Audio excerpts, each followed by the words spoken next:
Hey everyone, and welcome back to my channel. And if you're new, what up? Today I have a perfume review for you guys. I'm going to be reviewing the newly released Paris Hilton fragrance Ruby Rush. So this perfume is brand new. I think the official release date was the beginning of March, so I snatched it up super quick because I love the Paris Hilton fragrances that I currently have. I recently got into her perfumes last year, and every single one of them I have loved. So when I saw that this was available, I snatched it up really quick. Currently, as I'm making this video, this perfume is only available at one place, and that is Macy's. So this perfume actually retails for $70, and they only have one size of this perfume. It only released in a 100 ml bottle. And let's actually talk about the price for a little bit. So I have been used to paying at least $20 to $30 for any of her fragrances, just because they've always been on discounted sites and things like that. And I believe that's because they have been discontinued. Since this is a newly released perfume, I believe her price point is higher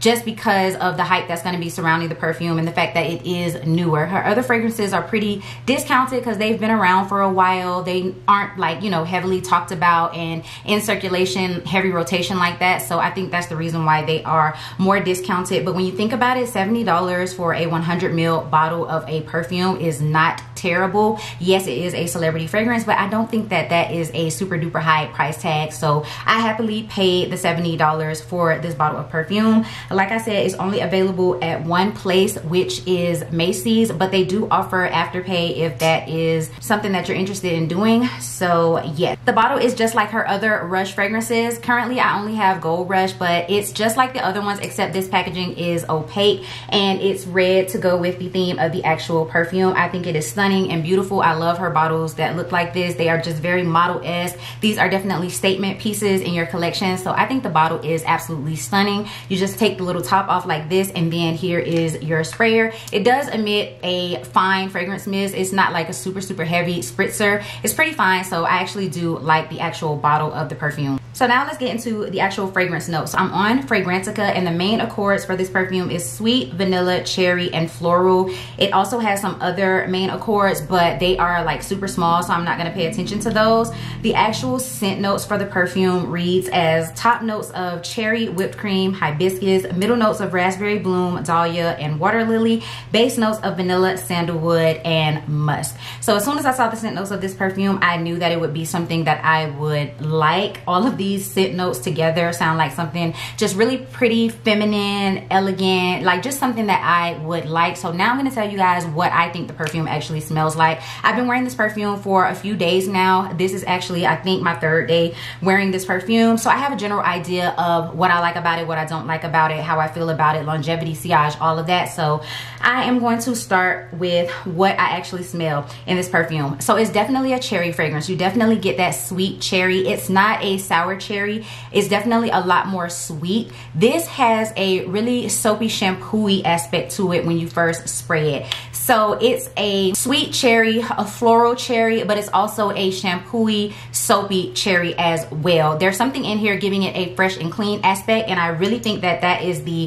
hibiscus, the raspberry bloom, the dahlia, the water lily. I think the floral notes in here have a heavy enough presence, so they're giving you like that fresh aspect of it. But you still get a sweet cherry fragrance, and as this scent dries down, you start to get the whipped cream and the vanilla, so it's even more of a sweet cherry, a vanilla cherry scent. This fragrance is almost linear because throughout the entire life of the fragrance, you're getting that cherry, you're getting that soapy smell, and you're getting the sweet whipped cream and vanilla notes, but there is more sweet whipped cream vanilla notes when it dries down completely. So it's linear in a way, but not 100%. On me, this perfume takes about a full 2 hours to get to that like really creamy dry down, and longevity in its entirety is about 4 to 5 hours when sprayed on skin, definitely longer on clothes. I have worn this to work, and I've been wearing it on the weekends, and when you first spray it, it has this really loud blast. Like, it can kind of get in your nose and make you sneeze. It's like really loud, and you think that it's gonna last like that for the entirety of the day, but it doesn't. It actually starts to get softer as it dries down, and I believe that's because the whipped cream and the vanilla and everything starts to come out a little bit more. The sandalwood and the musk in this perfume gives it like an anchor. It actually gives it some depth, but they aren't super duper heavy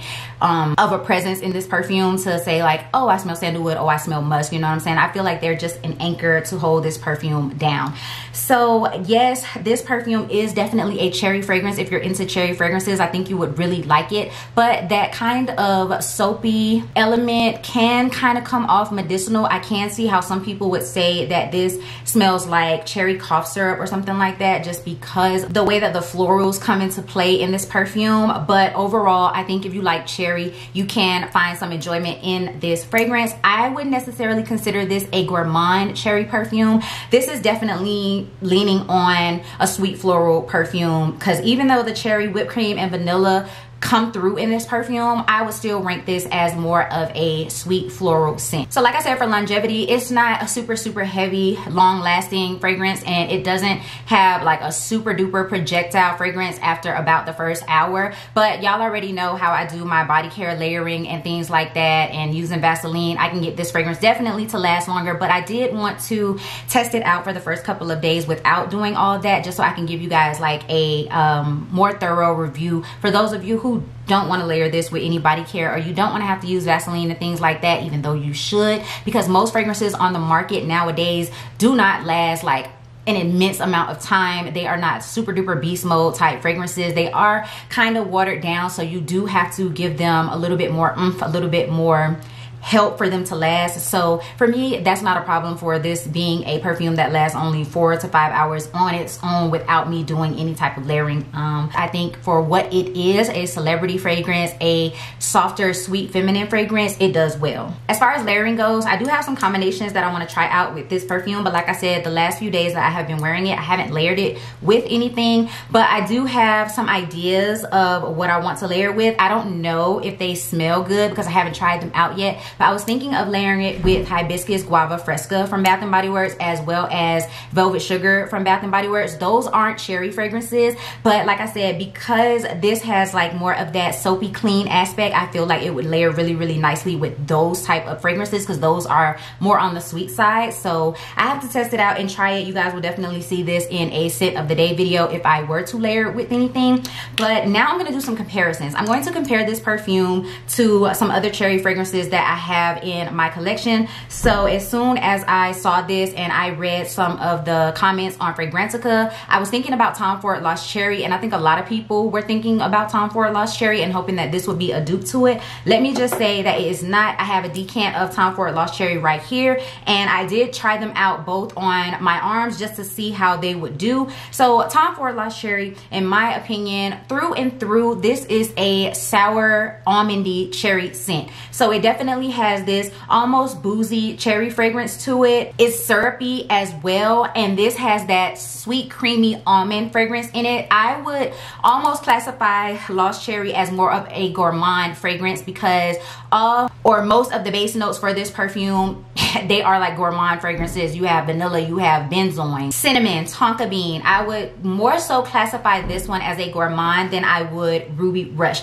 This has no elements of soapy fresh cleanliness or anything like that. And then again, Tom Ford Lost Cherry is kind of linear to me, because I get that sour boozy cherry and that almond and those sweet notes through and through. When I first spray this, that's what I can smell. So to me, this is not, Ruby Rush is not Lost Cherry at all, because this is definitely heavy on that soapy, clean, shampoo-y aspect, and this one is not. So they are not the same. Even the cherries in these are not the same in my opinion, because like I said, this one is definitely more of a sweet cherry, whereas this one is sour. The next perfume is going to be Dazzle, which is another one of Paris Hilton's fragrances. I would say that Ruby Rush is closer to Dazzle, just simply because this one does err on the side of smelling more medicinal and more like cherry cough syrup in my opinion. But the cherry in this one is still very sour, it's still very boozy, and it's even more boozy in this one because this one has that champagne dry down, that champagne base note, and this one also has patchouli. So I would say that it's a little bit more closer to Ruby Rush, but they still are different. They are not the same perfume at all. I think you can have both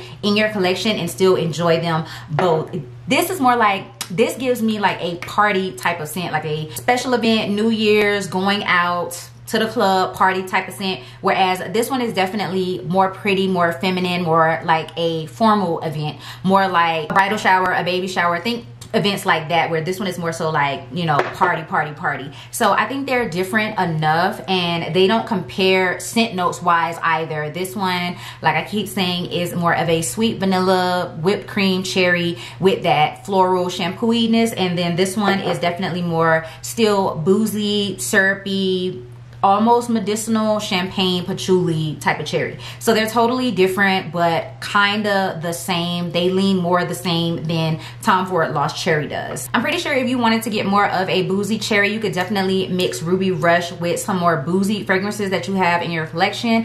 But it's a standalone perfume, and I think it's nice as its own perfume, not being compared to anything else. I think this is great. I think this is a nice buy. I really do like it. I'm happy to have it in my collection. If you are a perfume collector, then definitely I feel like you would want this in your collection. You would want to have this. If you are a cherry fragrance lover, I think you would want to have this. If you're just a sweet feminine fragrance lover in general, I think you would want this because it is very nice. The price point doesn't need to deter you, just simply because it's still a very good value for a 100 ml bottle, and for it to be a brand new fragrance that just came out this month, I think that $70 is not asking for too much. Who knows how long it's going to take for it to show up on like the discount sites for like $30, $20, like all of her other fragrances.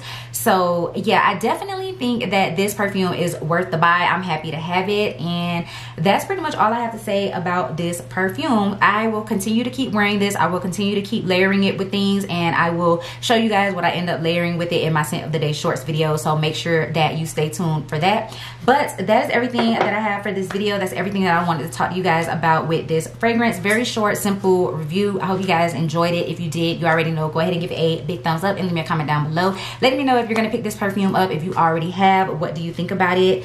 And yeah, if you're new, sis, you should definitely go ahead and hit that subscribe button, join the Fragrance and Beauty Army, as well as that bell notification so that you can be notified every single time that I upload a video. And I'll see you guys in my next one. Peace.